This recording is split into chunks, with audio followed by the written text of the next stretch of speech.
একটা মানুষের মৃত্যুর চাইতে এইভাবে অপমানের দায় স্বীকার করে পালিয়ে যাওয়া আরো নিকৃষ্ট। এদের রাজনৈতিক মৃত্যু হয়েছে। আমরা ধারণা করেছিলাম তারা সবক নেবেন আর তারা এই দেশকে জ্বালা যন্ত্রণা দিবেন না, কিন্তু কয়লা দইলে যে ময়লা যায়, এটা সাবান দিয়ে দইলে যে আরো কালো হয়, কুচকুচে কালো। যখন বাংলাদেশে দায়িত্বশীলতার পরিচয় দিল, তখন একটি উগ্র সংগঠন আবার হিন্দু ধর্মের লোকদেরকে উস্কাতে দিল যে এবারকার দুর্গাপূজা আমরা করবো না, এটা আমরা বাদ দেব। কেন করবো না? যে এই দেশে আমাদের উপরে আঘাত করা হচ্ছে, আমাদের মা বোনদের ইজ্জত লুণ্ঠন করা হচ্ছে, আমাদেরকে খুন করা হচ্ছে, ঘর বাড়ি পুড়িয়ে দেওয়া হচ্ছে। এবারও দায়িত্বশীল হিন্দু সমাজের লোকেরা তারা জানিয়ে দিলেন তোমাদের এই সমস্ত কথা মিথ্যা এবং আমরা তোমাদের টাকা সাড়া দেব না। তারা সেপ্টেম্বরের 4 তারিখ ঢাকায় লক্ষ লোকের সমাবেশ করে এইভাবে বিশৃঙ্খলা সৃষ্টি করতে চেয়েছিলেন। ওই ধর্মের ভাইদের দায়িত্বশীলতার কারণে তাদের সেই ষড়যন্ত্র আল্লাহ ব্যর্থ করে দিয়েছে। জাতি জাগ্রত আছে। প্রত্যেকটি ঘটনার পর আমাদের দেশের মানুষ, বিশেষ করে যুব সমাজ জানান দিচ্ছে যে আমরা আমাদের দেশকে ভালোবাসি এবং আমরা দেশের শান্তি শৃঙ্খলা, স্বাধীনতা, সার্বভৌমত্ব রক্ষায় আমরা প্রতিশ্রুতিবদ্ধ, আমরা ঐক্যবদ্ধ। আপনারা দেখেছেন এই অতি সম্প্রতি ইসকনের ঘটনা ঘটার পরে আমাদের বর্তমান অন্তর্বর্তীকালীন সরকারের প্রধান উপদেষ্টা দাওয়াত দিয়েছিলেন সব ধরনের সংগঠন, দান, বাম, ইসলামী, মধ্যম, সবাই। এই বাংলাদেশের 53 বছর চলার জীবনে প্রথমবারের মতো সকল ধরনের রাজনৈতিক নেতৃবৃন্দ একসাথে বসে তারা হাত তুলে অঙ্গীকার করেছেন দেশ এবং জনগণের স্বার্থ রক্ষায়, স্বাধীনতা, সার্বভৌমত্ব রক্ষায় আমরা সবাই। আমরা কোনো অপশক্তির কাছে মাথা নত করব না, আমরা কোনো চোখ রাঙানিকে পরোয়া করব। এই আওয়াজ, এই মেসেজ দেশের জনগণকে আরো ঐক্যবদ্ধ করেছে, আরো শক্তি জুগিয়েছে এবং বিশ্ববাসীকে বার্তা দিয়েছে যে বাংলাদেশের বিরুদ্ধে ঘরে বাইরে কোনো ষড়যন্ত্র আর সফল হবে না। পরের দিন সকল ধর্মের যারা গুরুত্বপূর্ণ ব্যক্তি, ধর্মীয় অভিভাবকদেরকে নিয়ে আবার প্রধান উপদেষ্টা বসেছে। তারা হাতে হাত মিলিয়ে আওয়াজ দিয়েছেন এখানে ধর্ম বর্ণের কোনো কথা নেই, আমরা সকলে মিলে বাংলাদেশ এবং এই বাংলাদেশকে আমরা রক্ষা করব। এই বাংলাদেশের বিরুদ্ধে কোনো ষড়যন্ত্রে আমরা পা দিব না এবং আমরা বরদাস্ত করব। আমরা অভিনন্দন জানাই, মোবারকবাদ জানাই এই অঙ্গীকার ব্যক্ত করার জন্য। তারা কি করেছে, কি করে না? গত 15.5 বছর ক্ষমতায় এসে পিলখানায় 57 জন সেনা অফিসারকে নির্মমভাবে হত্যা করল, তাদের পরিবারের কোনো সদস্যকে হত্যা করল। এরপরে জামাতে ইসলামীকে তারা ধ্বংস করার জন্য নেতৃবৃন্দের মাথার উপরে তলোয়ার চালাল, শত শত নেতাকর্মীকে খুন করল।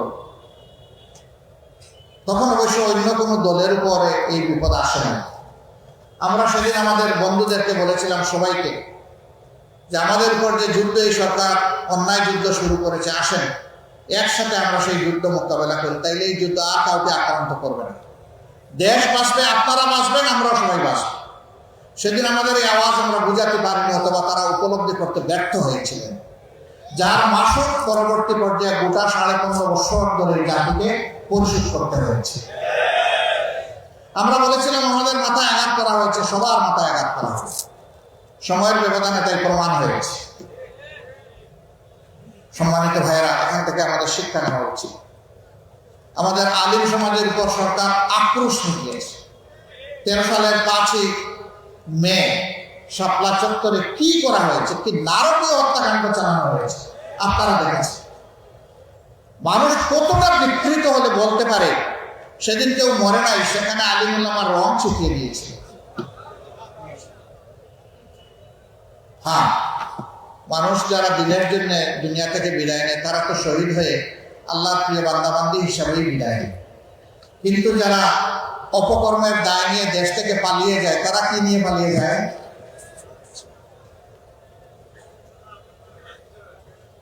একটা মানুষের মৃত্যুর চাইতে এইভাবে অপমানের দায় স্বীকার করে পালিয়ে যাওয়া আরো নিকৃষ্ট। এদের রাজনৈতিক মৃত্যু হয়েছে। আমরা ধারণা করেছিলাম তারা সবক নেবেন আর তারা এই দেশকে জ্বালা যন্ত্রণা দিবেন না, কিন্তু কয়লা দইলে যে ময়লা দেন, এটা সাবান দিয়ে দইলে যে আরো কালো হয়, কুচকুচে কেন? আমরা সাবান সার্ফ এক্সেল দিয়ে ধুইতেছি আর ওরা শুধু কালো হচ্ছে। ওরা নিজেরা শান্তিতে নাই, বাংলাদেশকেও শান্তিতে থাকতে দিবে না। আমার সম্মানিত ভাইয়েরা, এতটুকুতে যাদের শিক্ষা হবে না তাদের শিক্ষা কবে হবে আল্লাহ ভালো জানেন। দেশে বিদেশে অনেকে জিজ্ঞেস করে আগামী নির্বাচনে তারা কি নির্বাচনে আসবে। আমি বলি দেশকেই যারা সম্মান করে না তারা কার কাছে এসে নির্বাচনে ভোট দাবি করবে? যারা জনগণের কেনা টাকায় অস্ত্র এবং গুলি জনগণের বুকের উপর চাপিয়ে দিয়ে ক্ষমতায় থাকার জন্য তারা কার কাছে ভোট চাইবে?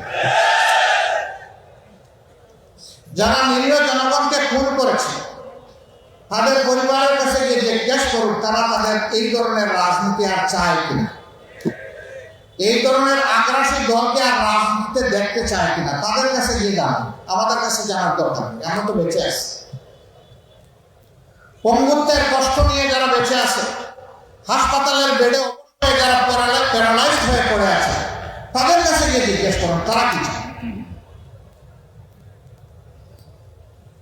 এখন তো বাংলাদেশের মানুষ শান্তিতে আছে, কিন্তু এই শান্তিকে বিঘ্নিত করার জন্য দফায় দফায় চেষ্টা করা হচ্ছে।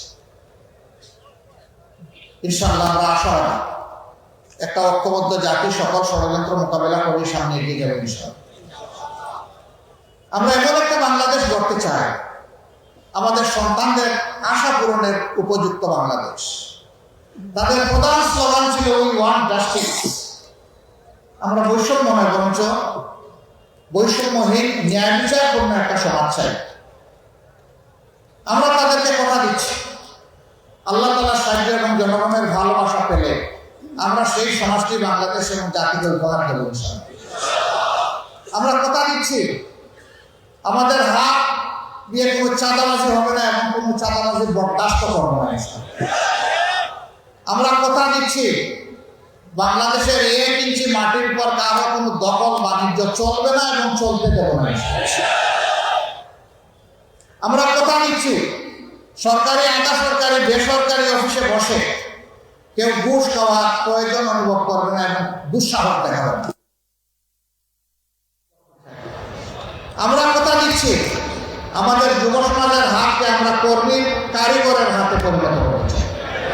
তারা হলো দেশ গড়ার কারিগর। সার্টিফিকেট নিয়ে তারা বের হয়ে বেকারত্বের অভিশাপে কান্নাকাটি করবে না, হাল চাষ করবে না। তাদেরকে নৈতিক এবং জাগতিক শিক্ষা এমনভাবে সমৃদ্ধ করা হবে যে প্রত্যেকটা ছাত্র কিংবা ছাত্রী তার শিক্ষার পাঠ চুকানোর সাথে সাথে দেশ গড়ার একজন যোগ্য কারিগরে পরিণত হবে এবং কাজ তার হাতে চলে আসবে। উন্নত দেশে আছে শিক্ষাকালীন সময়েই তাদের হাতে কাজ চলে আসে। শিক্ষা জীবনের আগেই তাদের এগ্রিমেন্ট সম্পূর্ণ হয়ে যায়, শিক্ষা জীবন শেষ করার সাথে সাথে তারা কর্মে ঢুকে পড়ে। তারা পরীক্ষার রেজাল্টের অপেক্ষা করে, অতীতের রেজাল্টে মূল্যায়ন করে তাদের হাতে এইভাবে কাজ চলে আসে। আমরা এই ধরনের একটি সমৃদ্ধ যুব সমৃদ্ধ বাংলাদেশ গড়তে চাই ইনশাআল্লাহ। এমন বাংলাদেশ আমরা গড়তে চাই যেই বাংলাদেশে মসজিদ, মন্দির, চার্চ, প্যাগোডা, মঠ কোনো জায়গায় নিরাপত্তার জন্য পাহারা বসানোর প্রয়োজন, বরঞ্চ ঘরে বাইরে নিজেদের ধর্মীয় কাজে, সামাজিক কাজে, পেশাগত কাজে সকল জায়গায় একজন নাগরিক পূর্ণ স্বাধীনতা, মর্যাদা এবং নিরাপত্তা ভোগ করবে ইনশাআল্লাহ। এই ক্ষেত্রে নারী পুরুষকে সমান মর্যাদা এবং নিরাপত্তা দেওয়া হবে। বাংলাদেশ জামাত ইসলামী সেই স্বপ্নের রাষ্ট্রনীতি গড়ার সুযোগ পায় আল্লাহ কোরআনের ভিত্তিতে, তাহলে সেই রাষ্ট্রে পুরুষের পাশাপাশি আমাদের মা বোনেরা, আমাদের মেয়েরা অত্যন্ত মর্যাদা, গর্ব এবং ইজ্জতের সাথে তারা তাদের দায়িত্ব পালন করবেন, তারা পাবেন পূর্ণ নিরাপত্তা। এখন সমাজের বিভিন্ন জায়গায় কাজ করতে গিয়ে না পান তারা নিরাপত্তা, না পান তারা মর্যাদা। সেদিন তারা মায়ের মর্যাদা পাবেন, সহোদরা বোনের মর্যাদা পাবেন, ঔরজাত মেয়ের মর্যাদা পাবেন এবং ঘুরে ফিরে আমরা তাদেরকে পূর্ণভাবে মায়ের মর্যাদা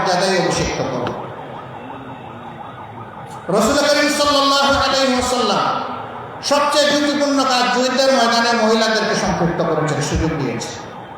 আমরা তাদেরকে বঞ্চিত করার অধিকার রাখি না। তারা তাদের যোগ্যতা দক্ষতা অনুযায়ী তারা রাষ্ট্রের কাজে অবদান রাখে। এই রাষ্ট্রে শুধু মুসলমানরা বসবাস করে না, অন্যান্য ধর্মের লোকেরাও বসবাস করে। আমাদেরকে যিনি পয়দা করেছেন তিনি তাদেরকে পয়দা করেছেন। সুতরাং সেই আল্লাহর দৃষ্টিতে মানুষ হিসাবে তাদের যত নাগরিক অধিকার আছে পূর্ণ নাগরিক অধিকার তারা ভোগ করবে ইনশাআল্লাহ। সেখানে ধর্মের কারণে কোনো মানুষ তার যোগ্য ভূমিকা পালন থেকে বঞ্চিত হবে না। তবে দুঃখের বিষয়, গত 15.5 বছর তার একটু দাড়ি আছে, কে তার পেশাগত দায়িত্ব পালনের সময় নামাজে যায়, তাকে চরমভাবে অপদস্থ, কোণঠাসা এবং তার অধিকার থেকে তাকে বঞ্চিত করা হয়েছে। এই অপকর্ম আর বাংলাদেশে চলতে দেওয়া হবে না ইনশাআল্লাহ। এখানে একটা ফ্ল্যাগ দেখছি, এটা নামান্ত ফ্ল্যাগ শুধু জামাতে ইসলামের লোক সংবলিত ফ্ল্যাগ এবং বাংলাদেশের ফ্ল্যাগ উঠবে ভাই, অন্য কোনো ফ্ল্যাগ এখানে উঠাবে না।